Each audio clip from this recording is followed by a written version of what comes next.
This is why we can't have nice things, especially weddings. You know, this was cute for a second and it's no longer cute. And quite frankly, now you're hurting people. By the way, I have to tell you about this plant that's back here. And the reason why I got it is unbelievably ridiculous. Parental guidance advised it was a sexual incident.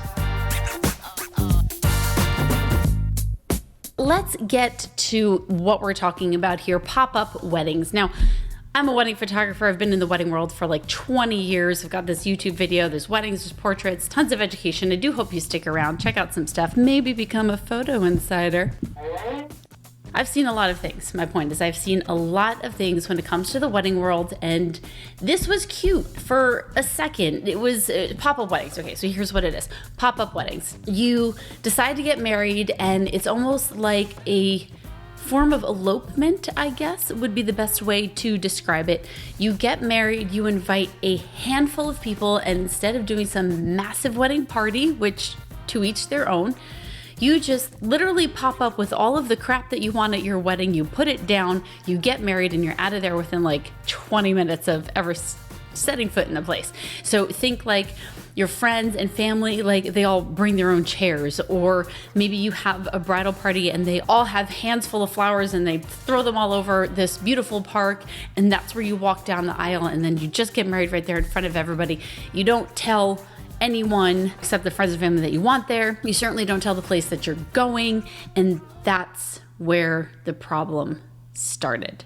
So traditionally, people have been doing this, well, not traditionally because it's a new thing. They've been doing this. They can just pop up and it's like a public place. So you go to a park, or maybe you would show up in somewhere like a shopping mall, and you would just get married right there in the middle of the food court. It's kind of like that thing photographers do. It's better to ask forgiveness later than ask permission, right? Because the permission route gets the no, and the after it's like, oh, we didn't know. You knew. But this couple decided to take it a lot further, and quite frankly, I mean, you could tell me if you agree with it or not. Like, here's what happened. This is Mansion Society, INDY. They're actually a historical site in Indiana that has been turned into a coffee shop called Mansion Society. And it's a super cute coffee shop. Like, who wouldn't want to go there? What influencer doesn't want to take their pictures there? It's adorable in that area. Hi all. Happy holidays. They post on their Instagram. Today we had an odd event at the mansion. It was New Year's Eve, by the way. As most of you know, we're a small-owned business and do our best to provide service to all. Today, while our staff was expecting a normal Sunday, we noticed a downpour of patrons walking in. Ooh, yay, right? People coming. No. Soon enough, there was a full bridal and groomsmen party, a wedding officiant, wedding photographers, and patrons leaving personal items, including wedding gifts, coats, purses, all throughout the coffee shop as they took over. A beautiful bride walked in and proceeded to have a wedding ceremony with zero knowledge to us. We book for private events and are proud to host baby and bridal showers, engagement shoots, parties, and all sorts of private events. And right there, that is the problem. When you decide to go somewhere where you could have purchased, and this is a private business. This is not like a park. This is not a public area. This is a private business. This is really a mom and pop type shop. It's a family owned business, I believe they say later. When you decide to go there and take something that they charge for, that is called stealing. If somebody decided to show up in my photography studio and use my lights and backdrops and just take photos there and leave, that would be stealing from me. That is my property. You cannot do that. Well, it gets worse, and here's why it's a problem. It's not just like cute, oh, you charge for it, I didn't know, even though it's plastered all over your website potentially. Here's the problems when you do this. We book for private events, all sorts of private events, photos, parties, blah, blah, blah. We're delighted to be considered beautiful to host any special events. The group of about 20 to 30 people continued to not only have a wedding ceremony, but take pictures, videos, and block pathways for customers trying to enter Mansion Society. Problem number two, really. You are blocking the ability, you are inhibiting the ability for this business to make money because you're blocking its patrons from coming in and making purchases and using their services, which really the services, the area that you have taken over in this case, that area is the service provided to the customers who buy something and sit down with their coffee or their pastries. Problem number two, aside from just stealing the service itself, you are hindering the ability for this business to make money. And New Year's Eve, that's a pretty big day. I'm sure they have a lot of customers that day. They were, if you can believe it or not, it gets snotty. They were asking us to take coats and purses and watch personal items as if they had rented us out for a private event. There's problem number three. You're expecting their staff to work for you? Are you kidding me? You're expecting their staff, for which you have not hired, for which you are blocking their ability to serve people who are trying to hire them and buy something, and then you're having them participate in this? Are you paying them an hourly fee? We debated not sharing today's event and what to share, as we are ultimately sharing to ask patrons to please be considerate, mindful, and consider booking us for a private event. I have to say, Mansion Society, you took the high road, and they most certainly got rewarded for it. I'll show you how. Other than showing up and taking control of our small business with no notice or any sort of monetary prearrangement, thank you to all who took the time to read this. With love and respect, Mansion Society fam. Now let's go to the update, because of course they post an update. There's always updates. Before I get to the update, by the way, let me talk to you about today's sponsor for this podcast. It is Squarespace. I have been using Squarespace for quite some time for my wedding photography business. I love using Squarespace because it's extremely simple to throw your photos on there. You've got templates, and really good templates, not like cheesy templates. They're really good templates that you can pull from with well thought out color and spacing and fonts, and you can plop in your photography or really any small business. It's really endless. It's so fun how these tech companies, just like Squarespace, they started out as a website builder and now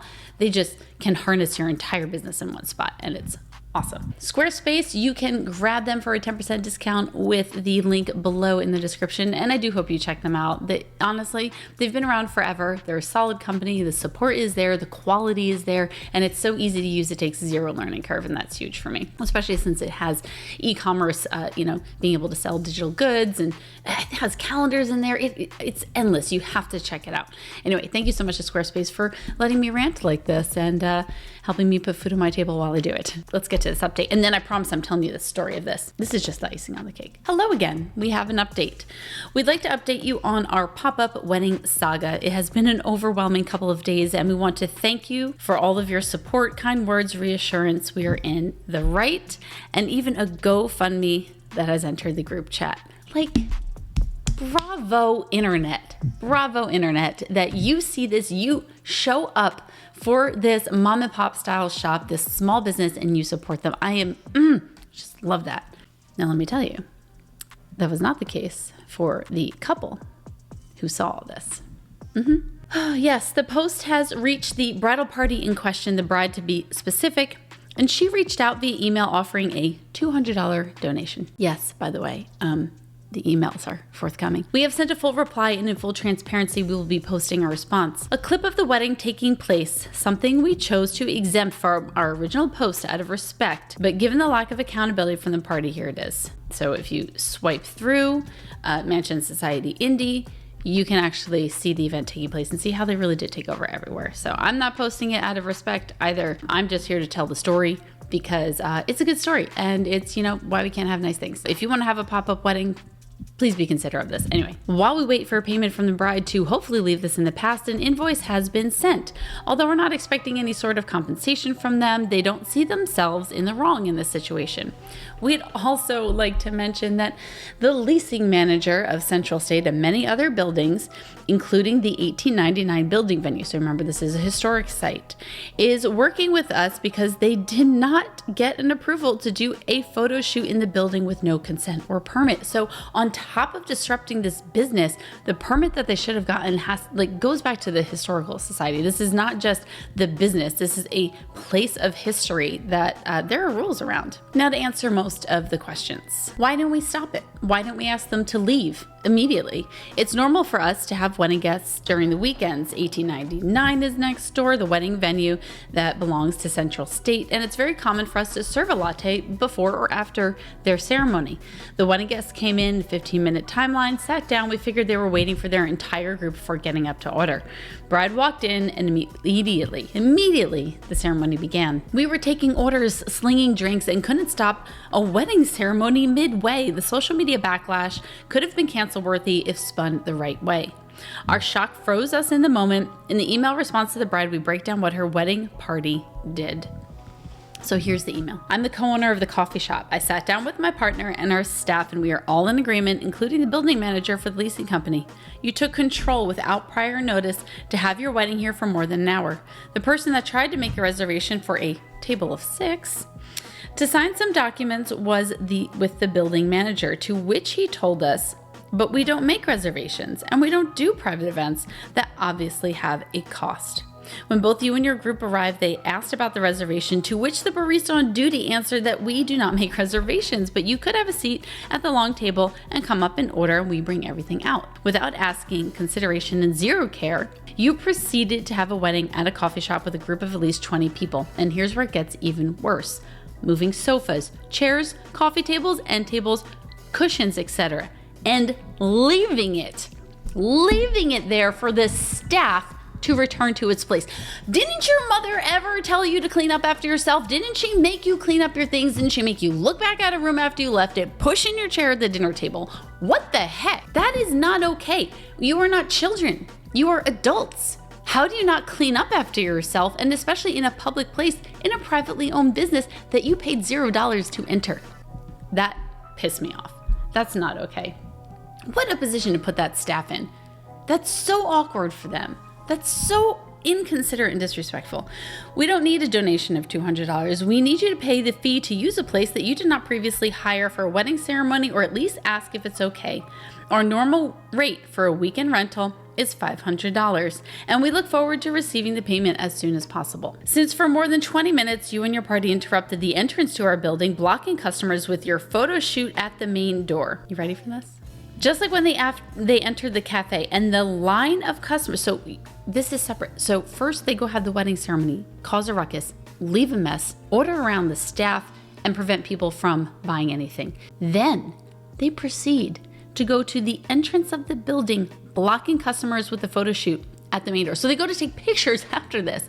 I'd be so embarrassed I would have left and not want to show my face. But they decided to go ahead and take pictures blocking that entrance, because I'm sure the entrance is lovely. That's the best photo spot, of course. When one staff member finally had the balls to stand up and say something, your barista asked your party to please move out of the way and that you were blocking our customers. Your photographer told us no, wait at least 5 minutes. Your guest went as far as to block our parking by not even using the parking spots and lining along car's entrance valet style. I don't know what photographer this was. Shame on you. You are the professional. You are the professional in this situation. You should know better about permits. You should know better about people who run a small business and what this costs people. And then you should absolutely know better than when a staff member comes up to you asking you to move because you are further inhibiting people. I'm appalled that this photographer would talk back to that staff. I don't know who the photographer was, but just get better. Get better. This is not okay. And as a professional photographer, you should know better. Your donation doesn't even meet the minimum consumption requirements. People have food and beverage fees that when you rent out a place, you have to pay a certain amount of food and beverage. It's how they put money on their table. It's how they hire staff and keep a business running and support families. Our rental fee or a tip to the staff that were working and having to work an event that they didn't even know was going to happen. We wait for your response and how to go about sending your invoice. Yep, no, I don't see any other updates, and they left that there. And they did turn off comments. I'm sure they're getting it from both sides, but that's the whole story. And honestly, I'm appalled. I'm appalled for the 5 different reasons that I listed. I am less mad at the bride and groom and more mad at the professional photographer. You know, if you were an amateur, this is going to be one of those things that, you know, when people ask you later, you know, what's something you knew when you first started working as a photographer, was something you wish you knew. You're going to say, I wish I knew that I had to get permits to shoot somewhere. I wish I knew that this was hurting another fellow small business. Well, at least I hope that's what's going to happen. And I hope this was a photographer that just did not know any better. I hope it 100%, I hope it was all ignorance. And I really hope that once some sense was talked into them, once they got that email from them, that they paid the full fee. That's what I hope. I don't know the answer. I really don't know. But that is my hope for society. Anyway, you've been dying to hear about this. So this is a beautiful dried plant. This is nice. Recently, and I'm not going to name names for this, but the story is too good to not tell, and I have to tell you. So I was staying at a really nice place. I travel 120 days a year, but I had the opportunity to stay at a very nice place for a couple of days. I mean, we're talking like kind of expensive, like $900 a night, and very big on like customer experience. Super nice place. I wake up the next morning and I start doing some yoga by my bed. By the way, yogaforphotographers.com. You should check it out. Just saying. I'm doing yoga by my bed and I'm in downward dog. And I look and I'm like facing and looking under the bed and I'm like, is that a power bank? Like, I feel like I saw a power bank. It was like black. There was something shiny kind of on it. And I was like, oh, that might be a power bank. And then I go over there and I look closer. It is not a power bank. It is about that long, but it was only about that wide. And it was a big black dildo with a gold accent. So I had to ask the concierge to please come remove the sexual item from under the bed. And this was the apology bouquet. It's nice. I love dried flowers. It's a great apology bouquet. I kill anything that's living, so the dried flowers is great. Anyway, that's my story. Let me know your thoughts. You know, I don't want to do this podcasting thing. Rob keeps telling me that I have to do this podcasting thing, but I don't know. I'm not totally into it. I prefer to talk to people, I guess, is the thing, versus talk by myself. But when I hear stuff like this, I got to talk about it. I got to talk about it. And there are other ones that I've done, 2 other episodes in the past that were pretty interesting. So I don't know if there are any topics you want me to cover. I will give you the God honest truth. I like having an opinion. I know people hate me for opinions, or hate anyone for their opinions sometimes, but I think that's okay. It's what makes us different and gives us opportunity to love one another. It's much more difficult to love someone with completely different viewpoints than you. So here's your opportunity to love me. And while you're there, hit subscribe, ring the bell. I'm leaving. I've got to go.